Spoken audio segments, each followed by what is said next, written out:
The ACC makes me think of a line from my favorite movie ever, Ocean's 11. You are Locked On College Football, your daily podcast on all things college football. Part of the Locked On Podcast Network, your team every day.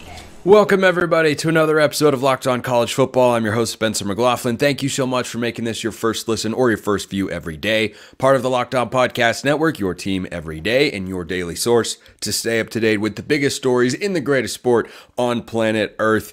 If you have not already, like, comment, subscribe, rate, review, wherever you listen to or watch the show, which today is brought to you by our friends over at FanDuel. Make every moment more. Right now, new customers get $150 in bonus bets guaranteed. That's $150, win or lose. Visit FanDuel.com/lockedon to get started. As I say every day, whether it's realignment, portal, carousel, everything you want to know about college football right here every day. We'll check in on Waco, Texas, and the scorching hot seat on which Dave Aranda sits going into 2024, and quarterback questions of different varieties at two of the biggest programs in all college football coming up on today's show.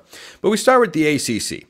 So the ACC is currently fighting it out in court with Clemson and Florida State. And there's a countersuit in there from the ACC. They, of course, want to keep Clemson and Florida State around. That's no mystery. But here's the line that I am drawn to in Ocean's 11, my favorite movie of all time. Casey Affleck's character and Ruben, as I always know him, he also plays the father of Ross on Friends. Silly me. They're sitting in the car, and they're messing around with Benedict's Angels. And Casey Affleck is messing with him. He goes, I'm sorry. Oh, no. And Ruben eventually says, enough monkey business. Do it already. Through a puff of cigar smoke, which I do not partake in, so I couldn't fully recreate the scene. But this is where the ACC is at. Enough monkey business. Just do it already. Whatever it is. If you can't win this case, just cut your losses, get the best financial settlement you can, make as much money for your conference to try to keep it going, and move on. Because you know the problem that the ACC is going to run into here? When you just sit around in realignment, there's a widespread sense of urgency, need to be involved, moving, active, unless you're already in the Power 2. And the longer the ACC allows this to drag on, and, legal proceedings, they can take a long time. Not going to sit here and argue anything to the contrary there. But schools are going to get antsy. The longer you present them with uncertainty or a lack of clear vision or any plan whatsoever, schools get antsy. So if you're the ACC, what's your best outcome here? Assuming Florida State and Clemson, which I suspect they will be able to, are going to leave the ACC. Well, the best course of action then is to keep everybody else around. You need Miami, you need North Carolina, you need NC State, you need Duke. You need everyone to determine that the ACC is the best place for them to be, and no other conference would be worthwhile going to. And don't think about the exit fee. Sure, having a big exit fee for Florida State and Clemson would help prevent other schools from thinking about changing leagues here. But this lesson has been played out with the Pac-12. There was a point in time in which the Pac-12 was offered $30 million a year per school, with ESPN as the sole media rights proprietor, or the primary one at least. Pac-12 thought they were worth more. It said, nope, all 10 schools could have signed on to that. All 10 schools were going to be. That includes Colorado. Pac could have stayed together on that deal, but they thought they could get a better one, and then it drew out. And they couldn't find the right offer, and then the market turned against them. And what was the first move after USC and UCLA left? The next move was Colorado going to the Big 12. Was that a crushing blow? No. Oregon, Washington to the Big 10, which triggered others to go to the Big 12. That was the crushing blow. But all those months in which Colorado and others were waiting for a deal, they got tired of waiting. And every ACC school that could find a home in the Big 10 or The SEC or schools like Louisville and Pitt that could have a home in the Big 12. When they're just sitting around and waiting, they're just getting antsy. And every day, you just add another penny. Like, think about a rainy day fund. Just quarter, penny, dime, nickel. Just every single day, it's a little bit more. I'm not saying by the time you finish listening to or watching the show, the ACC has to have a deal. But if you let this go into the summer months, you've got a problem. And that problem is these schools are going to wait around and they're going to get uncomfortable with the lack of unified vision or the lack of clarity or certainty of whatever it's going to be. So at some point, you've got to be willing to just settle with FSU and Clemson, give them a number on their exit fee, and then work as hard as you possibly can, if you're Jim Phillips, the commissioner, to keep everybody else in place and say, this is still the best conference for you because you won't find a home over there. And if you leave, it's going to cost this many hundreds of millions of dollars. But what the ACC, because this has gone on for so long, is clearly doing, like, there hasn't been a massive update in a while, right? It's just, well, the lawsuits are ongoing. That's because the ACC is still trying to win. And look, if they can pull a rabbit out of the hat, win, and keep Florida State and Clemson in the ACC, that'd be their dream scenario, obviously. And we'd revisit all this sort of stuff in 2027. But that does not appear, given the landscape and trajectory of realignment and whatnot, that doesn't appear where it's going. Now, as I've said before, not a lawyer. Maybe I'm wrong. Maybe the ACC's got an ironclad case. But what the ACC should be doing is just getting an exit fee that deters anybody else from leaving, aside from FSU and Clemson that have the budgets and the willpower to pony up hundreds of millions of dollars. Get to a number where, okay, you'll pay this, but nobody else will. We keep everybody else in place. We present a unified vision and also say, hey, here are these hundreds of millions of dollars for the ACC that we're going to give to you. You're worried about a financial shortfall between you and Big Ten and SEC schools, Miami or North Carolina or anybody else? Well, guess what? Here's several hundreds of millions of dollars that we're going to give you to help close that gap. That's where the ACC has got to go. Enough monkey business. Just do it already. You got to cut your losses here. And I think the ACC, by continuing on and trying to win, is playing a riskier game. And then its survival is called into question in an even stronger sense the more they drag this out. Because the longer you make schools wait, the more likely they will leap at an opportunity to leave the league. Whereas if you can wrap things up and give schools stability and consistency and peace of mind, I think they're more likely to stay put, especially if you can dangle a carrot of many hundreds of millions of dollars in their faces coming from Florida State and Clemson. Drop your thoughts in the YouTube comments. I say that rhetorically. I know you're all going to do that anyway. Is Baylor going to fire Dave Aranda? That depends on what happens this year. Are you going to check out Game Time? Boy, you should. Game Time is now an authorized ticket marketplace of Major League Baseball, which makes getting tickets even faster and easier. Prices on the Game Time app actually go down the closer it gets to first pitch. With killer last-minute deals, all-in prices, views from your seat, and their lowest price guarantee, Game Time takes the guesswork out of buying Major League Baseball tickets. So you can save up to 60%. Buying last minute for sports, concerts, comedy, theater, whatever you want. You can save even more with exclusive in-app deals on select seats ahead of the game or event. So take the guesswork out of buying tickets with Game Time. Download the Game Time app, create an account, use code LOCKEDONCollege for $20 off your first purchase. Terms apply. Again, create an account, redeem code LOCKEDONCOLLEGE. That's LOCKEDONCollege for $20 off. Download the Game Time app today. Last minute tickets, lowest price guaranteed.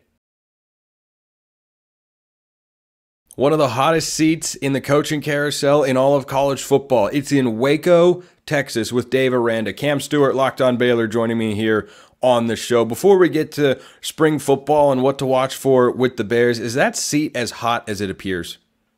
Yeah. Yeah, I mean, it's very similar to Neil Brown's seat at West Virginia before the 23 season. It's pretty hot. In fact, it was pretty big news when Mack Rhoades, the AD, said we're going to stick with Aranda for another year. It shocked a lot of people. So I think they are really a lot of people are staking their jobs to Dave Aranda making some progress with this program this year. So last year, everything, most things, almost everything that could go wrong really went wrong for Baylor. It was not good. Yeah. It was not good. And this is the same head coach that once upon a time led Baylor to a Big 12 championship, that prevented Oklahoma State from, in all likelihood, getting to the college football playoff. That was 10-2 Baylor, 11-1 Oklahoma State. That was just a couple of seasons ago. Why have things deteriorated?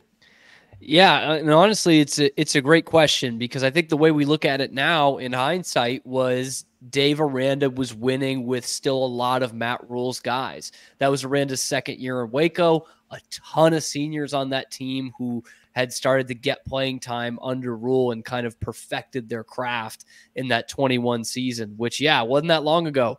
Big 12 champs, Sugar Bowl champs, top 5 finish. And since then, the recruiting has been a huge struggle. One thing they are banking on is that they had a lot of starters last year who were young, freshmen and sophomores, and hoping for them to take the next step. But it was definitely a lot of recruiting going wrong and maybe not having the best system in place. They ran the wide zone the last couple of years, and that really, once you started getting Aranda's players in the door, that stopped working. The numbers have dropped precipitously the last 2 years, offensively in general, but especially in the rushing game. So now they're going in with yet another new offensive system with Jake Spavital, and hopefully that covers up a lot of the deficiencies that they've had of getting top-end players through the door. Yeah, the Jake Spavital hire, I think, is a really good one. He did great stuff at Cal last year, helped the Bears become a bowl team when they didn't have supremely high expectations. Their win total was 4.5. It got bumped up to 5.5, and they ended up going 6-6. And after missing a bowl game for a couple years in a row, Justin Wilcox was able to kind of stabilize his job as Cal has gone into the ACC. Now, Baylor's not entering a new conference here, but certainly you have to look at what Spavital did as the offensive coordinator with, a defensive head coach in Justin Wilcox for the Bears, and think that makes Baylor fans feel a little bit better, right? Yeah, honestly, and I was singing Spavital's praises from the beginning. I think when you looked at it realistically, he was the best option you were going to get, because it's an unstable coaching situation. You don't know if the head coach is going to be canned in October of this year. So not a lot of people are jumping at that offensive coordinator job. He already has fired 2 offensive coordinators in his first 4 seasons at Baylor. But I love what Spavital brings. You look at everywhere he's been, the quarterbacks he's worked with, the coaches he's worked under, and there's been success everywhere he's gone. And he took Cal up by like 9 points a game last year in a 1-season jump. That's incredible. He took them from the worst rushing team in the Pac-12 to like 4th best in rushing yards per game. Jaden Ott was first team all Pac-12. A lot of great running backs. You know who first team was? Jaden Ott, because he led the Pac-12 in rushing. Yeah, which, like, for 1 season, that's a big jump, right? Like, that's something you build for 2 or 3 years to make that big a change. And what we've heard and what we've seen in terms of some of the other position coaches they've hired and the guys they've brought in is they are going to go back to a spread it out, almost air raid style offense, the one that Art Briles brought a ton of success with on the field about 10 years ago. That style looks to be coming back to Waco. I know the players are really excited about it, and Spavital is the kind of guy to hand the keys to for that style of an offense.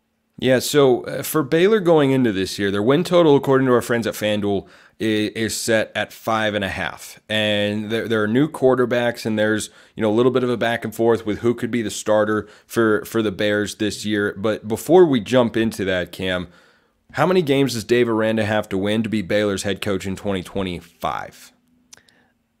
Spencer, I would love to say 10 or 11 to talk about standards, but I think they have to go over the 5.5. I think you got to be a bowl team. It's one of those things where he's kind of living year to year. And I think getting to a bowl game after missing this past year, being 6-7 the year before, that's what will probably do it. 7 or 8 would make you feel pretty good in terms of progress from a 3-win season a year ago. Jake Spavital, as we talked about, comes in as the OC. What is the quarterback situation he's dealing with in a conference that, frankly, I think is flying under the radar as one of the best quarterback conferences in all of college football in the Big 12?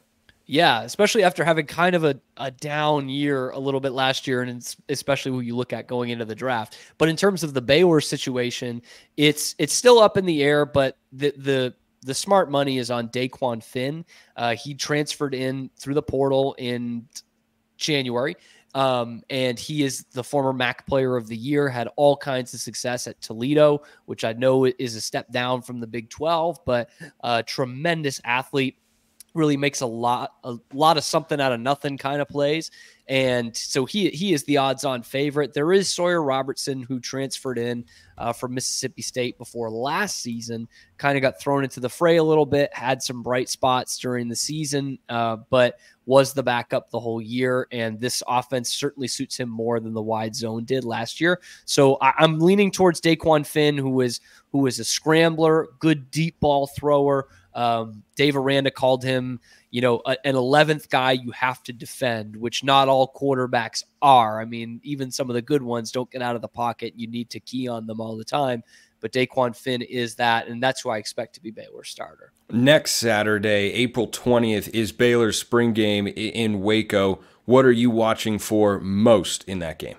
Man, Spencer, I'm not too football wonky, I guess, because I'm just looking at quarterbacks. I really am. I don't know that that's a crazy thing to say, because if you don't know who the starter's going to be, if you're a Baylor fan, you're probably wondering, well, who's going to be the starting quarterback here?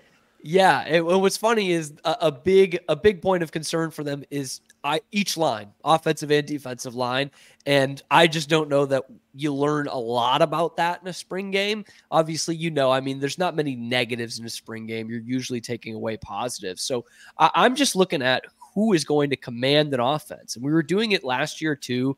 In the spring game and in spring camp. So I'm just looking to see which quarterback is going to move the ball down the field, is going to look more comfortable out there, get more guys involved. So yeah, the offensive and defensive line certainly need help. But in terms of the spring game, I'm looking quarterback, a little bit of outside receiver, but really that signal caller is who I'm looking at. Yeah, I think that in a Big 12 that has got a couple NFL caliber guys like Shedeur Sanders in it. You've got Noah Fafita in there as well. Not sure what his NFL draft prospects are. You've got Cam Rising in the league. You've got Jalen Daniels in the league up at Kansas. You've got Avery Johnson set to take the reins over at Kansas State. It's a conference where you can't afford to be just okay or just scraping by or just have someone, a quarterback that is, he's fine. Right. If you have that, you're not going to contend for a Big 12 championship or do anything of the sorts. Can Baylor's quarterbacks be at least average or slightly above average? I think so. I do have a lot of confidence in Daquan Finn specifically, and I do think that Sawyer Robertson would fit better into this style of offense than the wide zone. I think that's a good point. There's such great quarterback play in this league, and you don't have to be, a huge football IQ guy to know that there's basically one position on the field that can potentially win you a couple games that you would have lost with someone up, below average. And I think that's how Baylor and Baylor fans will look at this situation. Is there are very few, they needed a lot of help in the portal, and there's really only one position that you could key on that might win you a game that you wouldn't have otherwise won. And so I think they can be above average. I think Daquan Finn has plenty of upside, and I think he can play in this league. And if he is above average and, playing that 7 out of 10, 7.5 out of 10 every week, that's going to win Baylor a lot more games than the 3 they won in 2023. Cam Stuart, Locked On Baylor. Check him out on YouTube and wherever you get your podcasts for all your daily Baylor Bears content. Cam, thanks so much. Spencer, thank you for having me. Speaking of quarterbacks, I've got 2 quarterback questions at 2 different schools, and you might call them blue bloods in college football. Ohio State and Alabama. That's coming up next. First, let's talk about our friends at FanDuel. It's playoff time in the NBA and the NHL. Baseball's in full swing. My Mariners aren't very good, but hey, baseball's got a long season, and FanDuel is your place to bet on every game. Right now, new customers get $150 in bonus bets guaranteed. Do you know how much that is? That's $150. It's a lot. That is a lot. That is $150 in bonus bets, whether you win or lose. You don't have to even be right. You can be wrong, and you get $150 in bonus bets either way. Bet on everything from slap shots to home runs to slam dunks and college football, all in an app that is safe, secure, and easy to use. What are you waiting for? Seriously, what are you waiting for? Visit FanDuel.com/lockedon. Make your first bet an automatic win. FanDuel, America's #1 sportsbook. So I have a couple quarterback questions at Ohio State. I've got a separate sort of question about Alabama. Here's the one at Ohio State. Who's the starting quarterback? Now, you may think, Spencer, that's what are you even asking that question for? It's so obviously Will Howard. Well, I've got Ryan Day over here singing the praises of Julian Sayin, who was an Alabama commit in 2024, transferred to Ohio State when Kalen DeBoer came in and never even took a snap in spring football because, college football. And so here's the quote from Ryan Day. I don't think we've narrowed it down, but you're seeing certain guys make certain plays and certain things are starting to show up in practice. These guys bring great things to the table. The good news is they all can move, and that's certainly made an impact on the run game, end quote. So do you know how many quarterbacks Ohio State has in its room? Not one, not two, not three, not four, 5. There are 5 guys in there who, either based on their high school recruiting profile or their college history, are starting capable quarterbacks if given the right situation, which is what most quarterbacks need. Now, I still suspect that Will Howard is going to be the starter here. But also remember, just keep this in the back of your mind for the 1% chance I give that Ohio State's not going to start Will Howard in their first game of the season in 2024. Will Howard was going to transfer to USC. That's what all the indications were. And then Miller Moss had a great bowl game and Will Howard went elsewhere. If Will Howard were as good as I think he is and many others think he is, would he be scared off by a freshman? So we've already seen one young guy have a great performance and essentially, without it actually happening, beat out Will Howard for a quarterback spot, or at least say, no, I'm going to explore my options elsewhere. But he knew he was going into a loaded quarterback room. Julian Sayin wasn't in there, but Ryan Day's got a lot of great things to say about Julian Sayin. And Will Howard, not officially the starter, or Sayin is in the running. But that's the first question I have, and that's not even the most serious question I have about the Ohio State quarterbacks room. Because I suspect that Will Howard will be the starter, Julian Sayin probably the backup. There are a lot of talented guys in that room, which brings me to my next point. Who's transferring out? The transfer portal opens officially on Tuesday. We are going to be covering it extensively here on the show to keep you up to date with everything you need to know about the biggest players entering the transfer portal. Guys like Josh Pate have indicated that it's going to be the craziest spring portal season or just portal window you've ever seen. Could be. It all opens on Tuesday.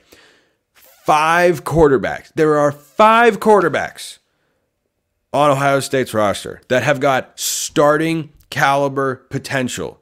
That is not sustainable. That doesn't last. You can make do with 4, not 5. Not 5. And even 4 is a lot and leaves open the possibility of somebody transferring out. That's not going to be Will Howard. Will Howard will be in that battle no matter what. And if Julian Sayin is generating buzz this early in the college football calendar, here in spring practice and reportedly in the mix for quarterback 1, then he's not going to transfer out either. And remember, he's a true freshman. But they've got Air Noland in that room. They've got Lincoln Keenholz in that room. They've got Devin Brown in that room. Go look up the recruiting profile of any of those guys and tell me there aren't a bevy of college football programs that would take them and say, you can have the opportunity to come and start here. Devin Brown has been at Ohio State.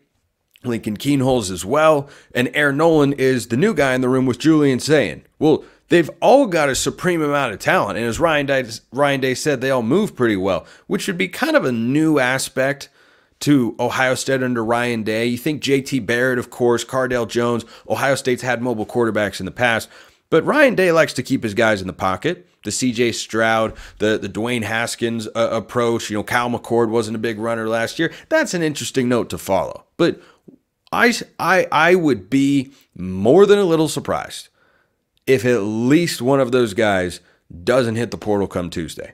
So if you're listening to this and you're a fan of a particular program, you don't love your quarterback situation, I'd keep an eye on the Buckeyes. I would keep my ear to the ground and say, okay, who's going in the portal? Can we use them? Who's reaching out to them? One of those guys is going in. But those are really, really fascinating questions to answer for Ohio State. Because I wasn't expecting to see anything indicating, I think it's largely coach speak. I think it's wanting to make sure that Julian Sayin feels seen, appreciated, so that maybe he doesn't hit the transfer portal. Coaches have to think that way. Ryan Day could very well be in that mindset. Or perhaps he is genuine in his statements of, yeah, Julian Sayin's in the mix to be quarterback one. We don't have a starter here. We'll see. We'll see. I think I know what the answer to that question is. But between Keenholz, Brown, and Noland, I don't know which one hits the portal come Tuesday, but we shall find out. So those are my Ohio State quarterback questions. Let's go to another program that you've probably heard of a time or two. The University of Alabama. Kalen DeBoer comes in, doesn't have his offensive coordinator, offensive line coach that he had on day one when he got to Tuscaloosa, but I don't think Kalen DeBoer is a guy who's entirely reliant on Ryan Grubb to be a premier offensive mind. I think Ryan Grubb's very good. I'm a Seahawks fan. I'm happy Ryan Grubb's our offensive coordinator. But certainly it's a loss there for Kalen DeBoer. Here's the quarterback question I have. How does Jalen Milroe fit into what Kalen DeBoer wants to do offensively? Because these two guys are not cut from the same cloth when you talk about how to maximize what they want on that side of the ball. What do I mean by that? Kalen DeBoer's best teams have had Michael Penix and Jake Haener. Neither one of these guys is someone you describe as a dual threat or an exceedingly mobile quarterback. Can move, but it's really something that he only would do, whether it's Penix or Haener, to keep the play alive, and he's slicing and dicing from the pocket.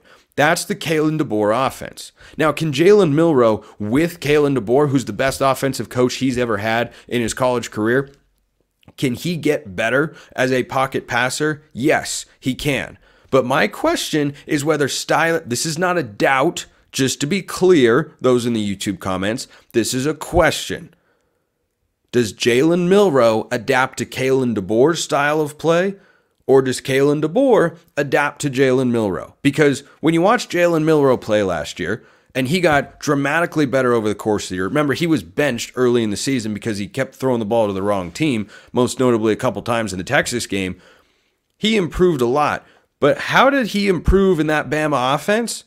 They utilized his legs because he is a supremely potent runner of the football at the quarterback position. Now, is Kalen DeBoer unfamiliar with or have no idea what you possibly do on a quarterback run play? What do those plays even look like?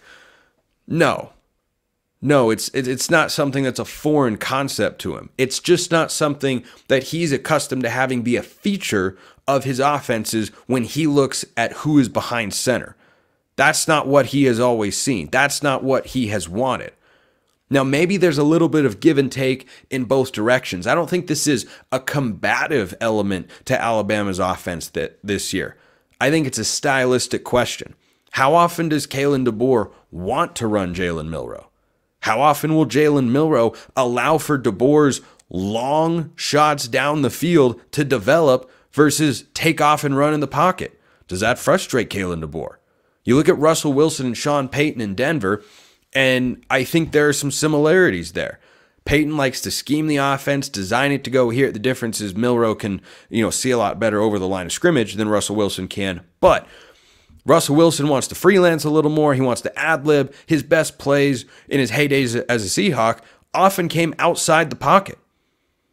And Sean Payton wants to scheme to keep a quarterback inside the pocket. Russell Wilson, Drew Brees play the game very differently. And so when I think about quarterback questions across this great country of college football, those two programs have legitimate questions. And I think Ohio State's are more grand because you could have someone with starting capable skills and that sort of skill set on the move starting sometime on Tuesday, any day through April 30th. But for Alabama, it's a question that I wonder about. Is Milroe going to run a lot? How many design runs will they have? How can he push the ball down the field? Now, his deep ball was arguably the best element of his passing game last year. But go look at Michael Penix's best throws from a season ago. A lot of them were down the field, yes. There were also a good amount of intermediate throws, where Milroe, I think, has room to improve. So those are just some of the quarterback questions that are asked, that should be asked in college football, that I'm asking here on the show. Not doubts. These are two different things. I doubt that Arizona can be a Big 12 contender. I question whether Jalen Milroe is a perfect fit in the Alabama offense and how DeBoer is going to adapt to that. He's a very good offensive coach, could make those changes, but I wonder if Milroe runs the same amount as last year, not as much as last year, or more than last year. I have a hard time seeing it being more. So is it going to be less, or is it going to be the same amount? Time shall tell. Bama's spring game this Saturday. Don't expect to see Jalen Milroe doing a whole lot of running in that one. Appreciate everyone listening. I'll see you next time. And until then, hope you have a wonderful rest of your day.